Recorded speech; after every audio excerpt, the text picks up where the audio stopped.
नमस्कार, रोक टोक मुंबई न्यूज में आपका स्वागत है। और अब आपको मैं क्रमवार तरीके से आपकी जानकारी के लिए, जिसको हम साझा भी करेंगे, ये पूरा नोट पढ़ देती हूं। दिल्ली में हर साल 6000 के करीब किडनैपिंग और अबडक्शन के मामले हो रहे हैं। दिल्ली में बच्चों के खिलाफ होने वाला अपराध हिंदुस्तान में सबसे ज्यादा है। 8080 दिल्ली में करीब 85,000 महिलाओं के खिलाफ अपराध के मामले लंबित हैं और जो पेंडेंसी रेट है वो देश में सबसे ज्यादा 97% से ऊपर है।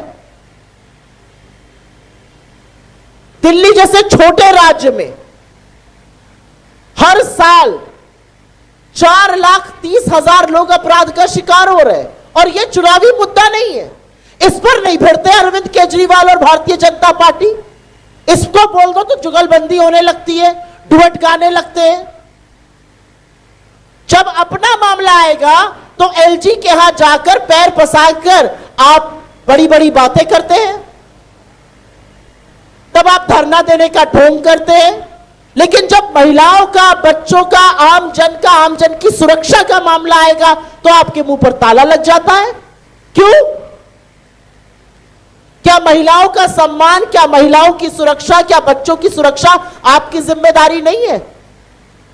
किस मुंह से अमित शाह जी और किस मुंह से नरेंद्र मोदी जी दिल्ली में प्रचार करने उतरे हैं? 26 साल दिल्ली ने बाहर रखा है, फिर खदेड़े जाएंगे, क्योंकि दिल्ली समझती है कि आपकी देखरेख में, आपकी छत्र छाया में दिल्ली अपराध की कैपिटल बनी हुई है। विश्व में, पूरे विश्व में दिल्ली में जो क्राइम रेट है वो 14241, 1424, जो विश्व में सबसे अधिक है।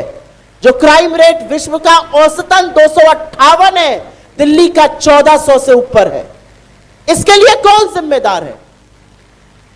इसके लिए आप और बीजेपी दोनों जिम्मेदार हैं।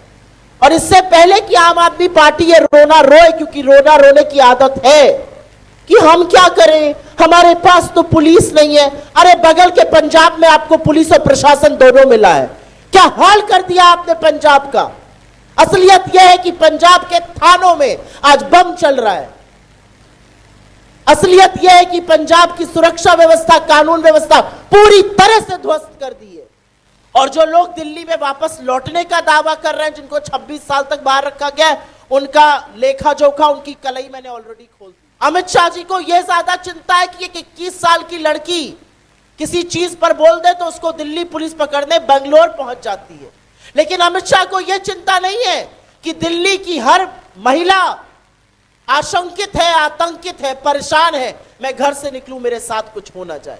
इसका जवाब कौन देगा? किसकी जवाबदेही है दिल्ली को लेकर? आज सवाल यह पूछा जाएगा। बड़े बड़े इश्यूज लेकर आते हैं, सारे इश्यूज जो उनके अपने हैं, स्वार्थ निहित, जिसमें अरविंद केजरीवाल जी का महिमा मंडल हो, जिसमें बीजेपी का महिमा मंडल हो, इसी बिस पर भिड़े रहते हैं।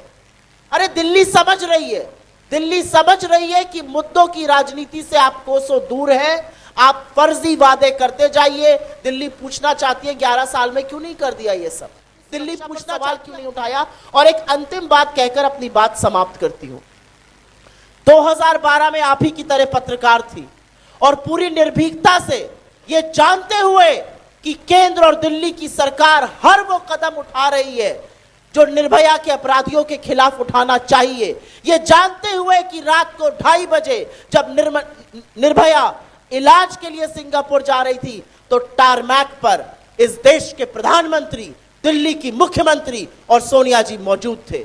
यह जानते हुए कि जब दुर्भाग्यवश उसकी मौत हो गई और उसका शरीर, पार्थिव शरीर देश लाया गया, तो रात के 1:30 बजे इस देश के प्रधानमंत्री ने, दिल्ली की मुख्यमंत्री ने और सोनिया जी ने वहां पर खड़े होकर उनके परिवार के साथ ढांढस बंधाया।